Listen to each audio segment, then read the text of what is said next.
This is Andy Rawls. How's it going, guys?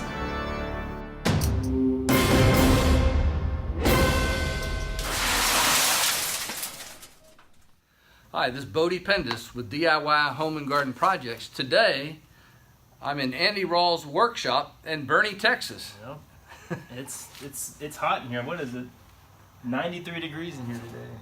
So it's a cool day in Boerne, is what he's trying to tell you. It's never a cool day.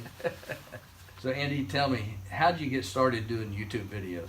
So I had a buddy who approached me actually, and he wanted me to shoot a video. He had YouTube channels, and he really thought my woodworking would be great content. And I was a little opposed to the idea because I was kind of camera shy. I didn't really want to be in front of the camera. So he was like, well, I noticed you don't say a whole lot in your videos. Yeah, that's it. So he came to me and he was like, well, let's just shoot a video and don't talk, just work. And so I did, okay, let's do it. And I made a pair of sawhorses for my first video, and he helped me shoot it. And then I just kept making videos, and that, like Bodie was saying, they're all quiet. I just work and make something. And then I had a spoon video go viral, and once that happened, I felt like I was kind of committed at that point. It kind of created the following, and I really do enjoy it. I went to school for filming videos, so... well, how did you get into woodworking? So my dad had a shop in his garage when we were growing up, and we were always building stuff, and so that I started with that, and I always had an interest in it. I always enjoyed building things, and even when I was in school, I would build stuff for my apartment and whatnot. And then there was a woodworking school in Waco where I went to school called Homestead Heritage. Okay. Yeah. And Paul Sellers, who's a YouTuber, yes, was teaching there at the time, and so I took classes from Paul, and all it took was one class from him, and I was just blown away. I was like, this is super cool. I want to do this. And so that was really the pivotal point where I was like, okay, I think I could do this for the rest of my life. Now, it looks like to me that you have enough clamps in this shop. You probably have nearly 100. I do have a lot of clamps.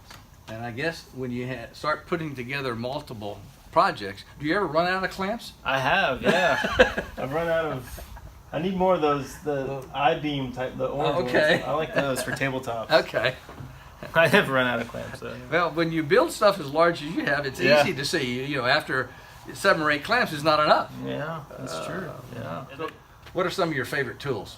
Hand plane wise, I have, as far as I have some that have sentimental value. I did an apprenticeship.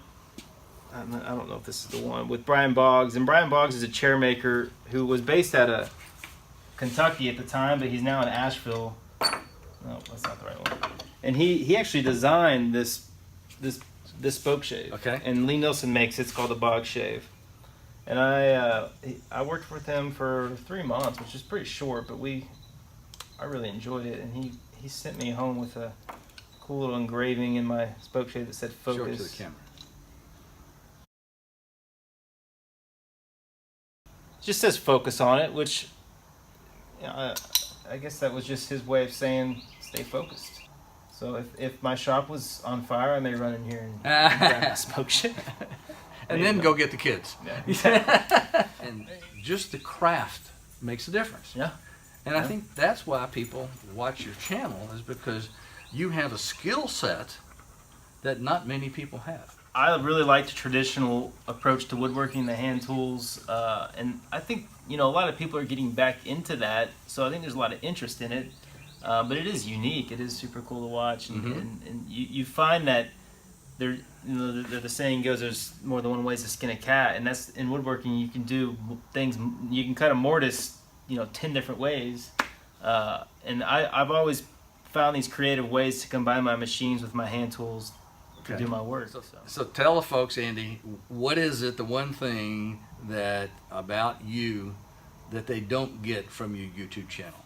I have a couple hobbies that you would know I do. I like fly fishing, so I do quite a bit of that.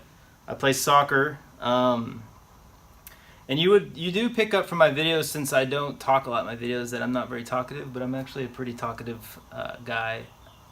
A lot of times when people visit me in my shop, my wife will complain because I'll spend all day talking with them because I just talk so much. But do you have any favorite project builds, either ones that you've built that maybe you did make a video, or ones you built that you did make a video on?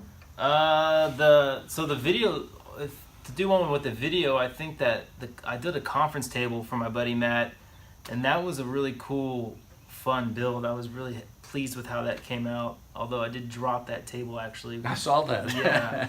And there's been there's so many projects I've done. I've been in business now for 6 years, and it's hard to recall a lot of them. But one of them that was really interesting that came before my YouTube time was a 53 flying cloud Airstream that I totally remodeled the inside. Wow. That was a really fun project. It was a lot of work, and it was not easy, but it was a cool one. Some tight spaces up there. Yeah, and a lot of curves, man. Nothing straight. Okay.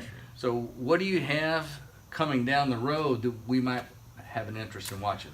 I've got so a lot of you may know that I fixed up that old Oliver bandsaw. Yes. If you follow my channel, it's an old it's built in 1925, 36-inch bandsaw. I have a new machine coming. It's actually in San Antonio. It'll be here Monday that I'm going to restore. So that's exciting. That'll be coming up. What type of machine? I don't know if I can give that away yet. Oh, okay. Hey, stand under these rollers here.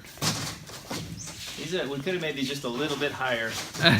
Single head, it'll sand through any grit you want to put on it. As far as projects, I was telling Bodie, I've been a two-man shop for a couple years, so recently went back to a one-man shop so I could focus more on YouTube. So you're going to see a lot more YouTube videos coming from me, but in the pipeline, that's really the exciting thing I have is that new tool coming. So. Okay. So if you like this video on meeting Andy Rawls, hey, be sure and give us a thumbs up.